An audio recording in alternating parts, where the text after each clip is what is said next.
आज हम लोग आपकी कक्षा 11 में महाकवि भूषण जी द्वारा रचित शिवा शौर्य के 5वें और अंतिम पद्यांश की व्याख्या सीखेंगे। इसके पहले हम लोगों ने इसके 4 पद्यांश की व्याख्या सीख ली है। बहुत ही सरल है। यदि आप थोड़ा सा भी ध्यान देंगे तो इस पद्यांश की व्याख्या और इस पद्यांश पर आधारित जितने भी प्रश्न आपकी परीक्षा में पूछे जाएंगे उन सभी का उत्तर आप बहुत आसानी से लिख लेंगे, कहीं भी कोई दिक्कत नहीं होगी। सबसे पहले हम लोग हमेशा की तरह इस पद्यांश को पढ़ेंगे और इसमें जितने भी शब्द आए हैं पहले इन सभी शब्दों का सरल अर्थ देख लेंगे, फिर व्याख्या करेंगे। प्रेतनी ऐसे ही रहेगा, आप जानते हैं भूत प्रेत कहते हैं ना, तो वही प्रेतनी ऐसे ही रहेगा। पिशाच, पिशाच का भी अर्थ ऐसे ही रहेगा, बदलना नहीं, पिशाच भी ऐसे ही रखिए। देखिए यहाँ पे अरु लिखा है, अरु, यहाँ पे 2 शब्द हैं तो पिशाच अरु, अरु माने और, अरु माने और। निशाचर, निशाचर मतलब राक्षस, निशाचर माने राक्षस। निशाचर हूँ मतलब राक्षसनिया, निशाचर हूँ मतलब राक्षसनिया। मिल मतलब मिल करके, यानी जो कहते हैं ना आप एक साथ मिल करके, तो मिल मतलब मिल करके। आपुस में मतलब आपस में, आपुस में मतलब आपस में। गावत मतलब गा रहे, गावत मतलब गा रहे। बधाई मतलब बधाई गीत या मंगल गीत, ठीक है, बधाई गीत या मंगल गीत जो आपको अच्छा लगे। है ऐसे ही रहेगा। भैरव ऐसे रहेगा, बदलेगा नहीं। आप जानते हैं भैरव बाबा जो मांस भक्षण करते हैं तो वही भैरव बाबा हैं, ऐसे ही रहेगा, ठीक है। भूत प्रेत आप जान ही रहे हैं, ऐसे ही रहेगा, बदलेगा नहीं। भूर माने बहुत होता है या अत्यधिक, ठीक है, अत्यधिक या बहुत। यहाँ पे जो भूर शब्द आया है एक थोड़ा सा समझ लीजिए, विशालता के लिए आया है, बड़े होने के लिए आया है। भूधर माने होता है पर्वत, भूधर माने पर्वत, तो ये पर्वत के लिए आया है कि विशाल पर्वत, ठीक है, ये थोड़ा यहाँ पे समझ लीजिए। भारी मतलब विशाल, भूधर मतलब पर्वत, तो विशाल पर्वत। भयंकर से आप समझ रहे हैं, भयंकर ऐसे रहेगा, बदलेगा नहीं, भयंकर, ठीक है। जुत्थ मतलब झुंड का झुंड, जुत्थ मतलब झुंड का झुंड, जुत्थ माने झुंड होता है। जोगिनी मतलब योगिनिया, ये भी मांस भक्षण करती हैं, ये भी खाती हैं, मतलब मांस ही खाती हैं। ये भी भूत प्रेत की ही एक समझ लीजिए कि एक वैरायटी, आप जानते हैं योग, तो ठीक है, तो ऐसे ही रहेगा। जोगिनी मतलब जोगिनिया, ठीक है। जमात जोर मतलब दल बनाकर, जमात जोर मतलब दल बनाकर। आई हैं तो चाहे आप आई हैं कह लीजिए, चाहे एकत्रित हुई हैं, आई हैं या एकत्रित हुई हैं, ठीक है। किलक की, देखिए किलक का मतलब होता है किलकारी मार के, यानी जब कोई बहुत प्रसन्न होता है जो तो अट्टहास करता है, हा हा की आवाज़ करता है ना, तो वो किलक यानी हर्ष सूचक है ये कि बहुत तेज वो हंस रही हैं, ठीक है। कै इसी में रहेगा, किलक है मतलब किलकारी मार करके। कौतूहल चाहे आप ऐसे ही रहने दीजिए, चाहे आप क्रीड़ा कर सकते हैं, चाहे क्रीड़ा कहिए चाहे कौतूहल, कौतूहल अपने आप में भी सरल ही है। करत मतलब कर रही हैं, करत मतलब कर रही हैं, कौन कर रही हैं, काली माता, ऐसे ही रहेगा, ठीक है। डिम ऐसे ही रहेगा, आवाज़ है डमडम, जो डमरू से डमडम आवाज़ निकलती है तो उसीलिए डिम आया है, डमडम, ठीक है। डमरू सरल है, ऐसे ही रहेगा। दिगंबर माने होता है शंकर जी, जो भगवान शंकर होते हैं, तो दिगंबर माने भगवान शंकर। बजाई है मतलब बजा रहे हैं, बजाई है मतलब बजा रहे हैं। शिवा माने होता है पार्वती, जो माता पार्वती हैं, तो शिवा माने पार्वती। पूछे मतलब पूछ रही हैं, पूछे मतलब पूछ रही हैं। शिव सो मतलब शंकर जी से, शिव सो मतलब शंकर जी से। समाज का मतलब यहाँ पे जो ऊपर आप देख रहे हैं, प्रेत, पिशाच, राक्षस, राक्षसनिया, भूत प्रेत, भैरव, जोगनी, ये जो पूरा समाज है उसी की बात हो रही। समाज। आज मतलब आज। कहाँ सरल है, प्रश्नवाचक शब्द है, ऐसे ही रहेगा। चली मतलब जा रहे हैं, चली मतलब जा रहे हैं। काहू मतलब किसी, पै मतलब पर। शिवा, यहाँ पे शिवा का मतलब शिवाजी से है, जो राजा महाराजा शिवाजी हैं तो शिवाजी। नरेश मतलब महाराज, नरेश मतलब महाराज। भ्रिकुटी मतलब भाव होता है जो आँख, आप किसी को जब गुस्सा होते हैं तो क्रोधित होते हैं तो आँख नहीं घूरते हैं, तो वही भ्रिकुटी मतलब जो आपकी नज़र है उसके लिए है, नज़र। चढ़ाई है मतलब टेढ़ी की है यानी क्रोधित हुए हैं, चढ़ाई है मतलब किसी के ऊपर क्रोधित हुए हैं। तो सभी शब्दों के सरल अर्थ हम लोगों ने देख लिए। अब हम लोगों को व्याख्या करनी है, लेकिन व्याख्या से पहले थोड़ा सा हम लोग संदर्भ और प्रसंग भी जान लेते हैं, फिर व्याख्या करते हैं। तो सबसे पहले हम लोग संदर्भ की बात करेंगे, क्योंकि संदर्भ सबसे पहले लिखा जाता है। तो आप संदर्भ हेडिंग डालेंगे और डैश डाल करके लिखेंगे, प्रस्तुत पद्यांश हमारी पाठ्यपुस्तक हिंदी के काव्य खंड में संकलित शिवाशौर्य शीर्षक से उद्धृत है। इसके रचयिता महाकवि भूषण जी हैं, और आपका संदर्भ पूरा हो जाएगा। चलिए अब प्रसंग की बात करते हैं। आपको पता है कि प्रसंग, हम जो व्याख्या की मुख्य बात होती है उसी को प्रसंग बना लेते हैं। तो इसमें क्या मुख्य बात है और क्या प्रसंग बनाएंगे, ध्यान से सुनिए। आप प्रसंग हेडिंग डालेंगे, डैश डालेंगे और डैश डाल करके लिखेंगे, प्रस्तुत पद्यांश में महाकवि भूषण जी ने बताया है कि शिवाजी की सेना द्वारा शत्रु सेना के भीषण नरसंहार को देखकर भूत, प्रेत, राक्षस और राक्षसनियाँ अत्यंत प्रसन्न हो रही हैं, क्योंकि उन्हें खाने के लिए पर्याप्त भोजन सामग्री मिल गई है। और जो आपका प्रसंग है वो भी पूरा हो जाएगा। चलिए अब व्याख्या की बात करनी है, लेकिन व्याख्या से पहले थोड़ा सा एक चीज़ आपको समझनी है। देखिए, मैं अपनी हर व्याख्या में आपसे बताता हूँ कि किसी भी पद्यांश की व्याख्या करते समय भाव के अनुसार बहुत सारी बातें हम लोगों को अपनी तरफ से जोड़ करके लिखनी होती हैं। यहाँ पर भी हम लोगों को बहुत सारी बातें अपनी तरफ से जोड़ के लिखनी पड़ेंगी। कैसे लिखनी पड़ेंगी वो मैं आपको थोड़ा सा समझाने का प्रयास करता हूँ। पहले आप इन 2 लाइन की व्याख्या सुनिए, ठीक है। तो चलिए मैं इन 2 लाइन की व्याख्या करके आपको बताता हूँ।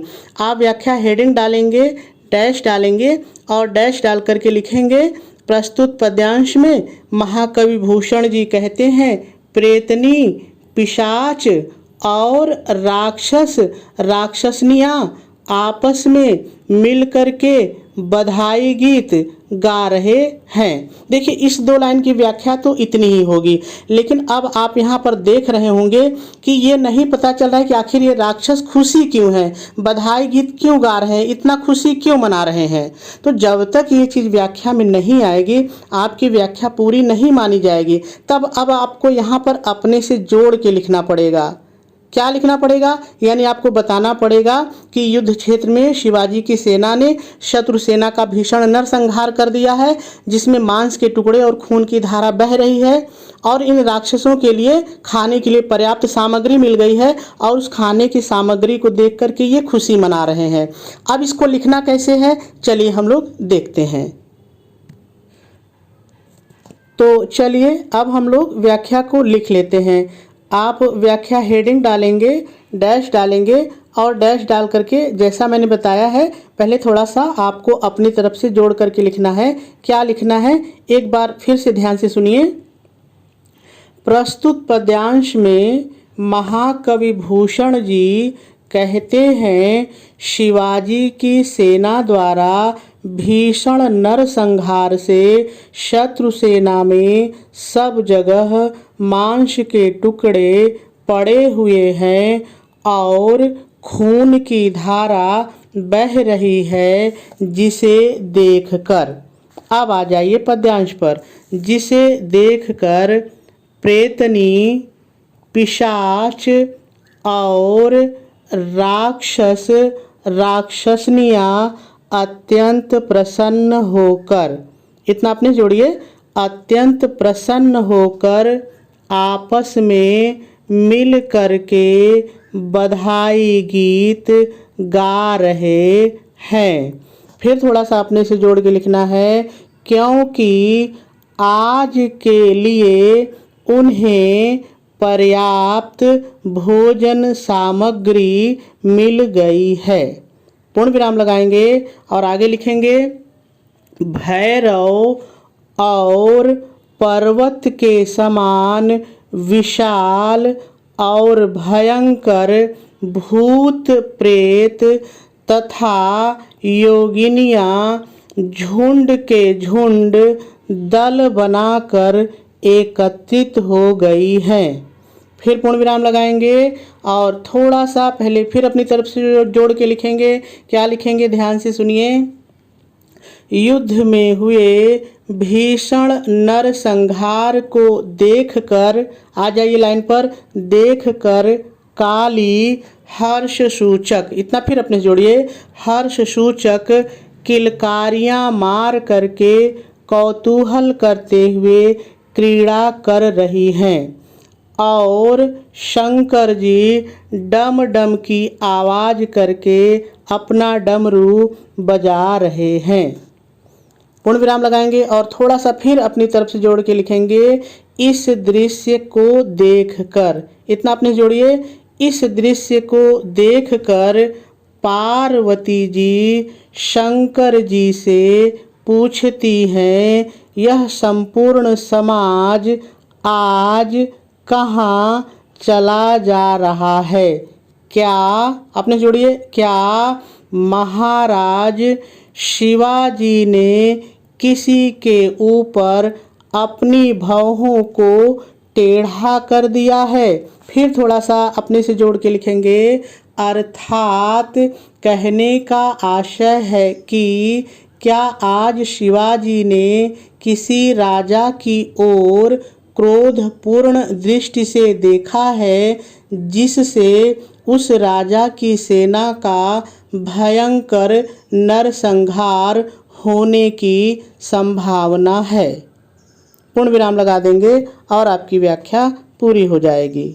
चलिए अब हम लोग इस पद्यांश के काव्य सौंदर्य और इस पद्यांश पर आधारित प्रश्नों को हल करना सीखते हैं। सबसे पहले हम लोग इसके काव्य सौंदर्य को देख लेते हैं। यदि इस पद्यांश में रस की बात की जाए तो वीर रस, भयानक रस और विभत्स रस है। यदि छंद की बात की जाए तो ये मनहरण कवित्व छंद है। यदि अलंकार की बात की जाए तो इस पद्यांश में अतिशयोक्ति और अनुप्रास अलंकार है। यदि भाषा की बात की जाए तो इस पद्यांश की जो भाषा है वो साहित्यिक ब्रज भाषा है, आप ब्रज भाषा भी कह सकते हैं। यदि शैली की बात की जाए तो मुक्तक शैली है और यदि गुण की बात की जाए तो इसमें ओज गुण है और शब्द शक्ति इसमें व्यंजना है। चलिए अब हम लोग इस पद्यांश पर आधारित प्रश्नों को हल करना सीखते हैं। सबसे पहले हम लोग प्रश्न की सूचना को देख लेते हैं कि प्रश्न पूछता कैसे है। तो देखिए प्रश्न इसी तरह से पूछेगा, उपर्युक्त पद्यांश को पढ़कर निम्नलिखित प्रश्नों के उत्तर दीजिए। और आपकी परीक्षा के पेपर में इसी तरह से 5 प्रश्न रहेंगे। वो 5 प्रश्न ये भी हो सकते हैं, इससे अलग भी हो सकते हैं, क्योंकि एक ही पद्यांश पर बहुत सारे प्रश्न बनते हैं। लेकिन यदि आपने संदर्भ, प्रसंग, व्याख्या और काव्य सौंदर्य को अच्छी तरीके से समझ लिया है तो कोई भी प्रश्न कहीं से भी पूछे इस पद्यांश से आप उसका उत्तर लिख लेंगे, कहीं भी कोई दिक्कत नहीं होगी। तो चलिए हम लोग क्रमशः एक एक प्रश्न को पढ़ते हैं और इसका उत्तर भी जानने का प्रयास करते हैं। पहला प्रश्न है, काली हर्ष सूचक किलकारियां मार मार कर क्रीड़ा क्यों कर रही है? डमरू कौन बजा रहे हैं? तो यहाँ पे 2 बातें पूछी गई हैं। काली हर्ष सूचक किलकारियां क्यों मार रही है और दूसरी बात पूछ रहा है कि डमरू कौन बजा रहा है। तो बहुत ही सरल इसका उत्तर है। आप लिखेंगे, भीषण नरसंहार को देख करके काली हर्ष सूचक किलकारियां मार मार कर क्रीड़ा कर रही हैं, क्योंकि युद्ध स्थल काली का प्रिय स्थान है। पहले का उत्तर हो गया। और पूर्ण विराम लगा के आगे करेंगे, डमरू शंकर जी बजा रहे हैं, और पहले का उत्तर हो जाएगा। चलिए दूसरा देखते हैं, पार्वती शिव से क्या पूछती हैं? स्पष्ट कीजिए। तो बहुत छोटा सा और सरल उत्तर है। आप लिखेंगे, पार्वती शिव से पूछती हैं, यह भूत प्रेत पिशाच योगिनियों का पूरा समाज कहाँ चला जा रहा है? क्या शिवाजी ने किसी राजा के ऊपर अपनी भौहें टेढ़ी की हैं, अर्थात क्या किसी राजा से उनका युद्ध होने वाला है जिसमें वो भीषण नरसंहार करने वाले हैं? तो ऐसे ही वाक्य बना के आपको लिख देना है। चलिए आगे देखते हैं। तीसरा, कवि ने शत्रुसेना में हुए भीषण नरसंहार का वर्णन किस प्रकार किया है? तो देखिए, जहाँ पर मैंने आपको प्रसंग बताया था वहाँ पर इसका उत्तर आपको मिल जाएगा। आप लिखेंगे कैसे? आप लिखेंगे कवि ने शत्रुसेना में हुए नरसंहार का वर्णन करते हुए कहते हैं, शिवाजी की सेना शत्रुसेना का भीषण संहार कर दिया है, जिसके कारण युद्ध स्थल में सभी जगह मांस के टुकड़े बिखरे हुए हैं और खून की धारा बह रही है। और इसका उत्तर भी हो जाएगा। चलिए अगला है, दिगंबर का संधि विच्छेद करते हुए संधि का नाम बताइए। तो देखिए, एक संधि अलग चैप्टर ही है, वो आपको विस्तार से पढ़ना पड़ेगा, लेकिन यहाँ पे प्रश्न आया है तो हम लोग थोड़ा सा इसको समझ लेते हैं। देखिए, यदि दिगंबर की बात करें, जब इसका आप संधि विच्छेद करेंगे ना तो दिक धन अंबर होगा। ठीक है, दिक धन अंबर, और यहाँ पर जो संधि है वो व्यंजन संधि होगी। ठीक है, तो इसका भी उत्तर हो जाएगा। चलिए अंतिम प्रश्न को देखते हैं। रेखांकित अंश की व्याख्या कीजिए। बहुत ही सरल है, मैंने आपको पूरी व्याख्या ही बताई है, तो जहाँ पर रेखा खींची है उसकी आपको व्याख्या करनी है। तो चलिए मैं आपको एक बार पद्यांश पर ले चलता हूँ और कहाँ पर रेखा है वो दिखा देता हूँ, फिर व्याख्या करते हैं। तो देखिए, यदि आप ध्यान दीजिए तो यहाँ 4 लाइन आपको दिख रही है, यहाँ पर रेखा है। ये रेखा कहीं भी हो सकती है, ये पेपर बनाने वाले के मूड पर है कि वो कहाँ रेखा खींच देगा, और जहाँ भी वो रेखा खींचेगा उसकी व्याख्या आपको करनी पड़ेगी। ठीक है, तो चलिए हम लोग यहाँ पे जो 4 लाइन है इसकी व्याख्या कर लेते हैं। कैसे लिखना है चलिए मैं आपको बताता हूँ।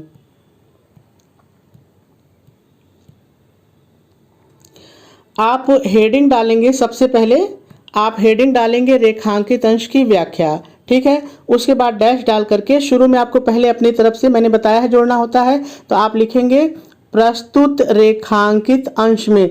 देखिए यहाँ पर मैंने पद्यांश नहीं लिखा है, रेखांकित अंश लिखा है, क्योंकि आप पूरे पद्यांश की व्याख्या नहीं कर रहे हैं, कुछ लाइन की व्याख्या कर रहे हैं। ठीक है, तो आप लिखेंगे प्रस्तुत रेखांकित अंश में महाकवि भूषण जी कहते हैं, शिवाजी की सेना के द्वारा भीषण नरसंहार से शत्रु सेना में सब जगह मांस के टुकड़े पड़े हुए हैं और खून की धारा बह रही है।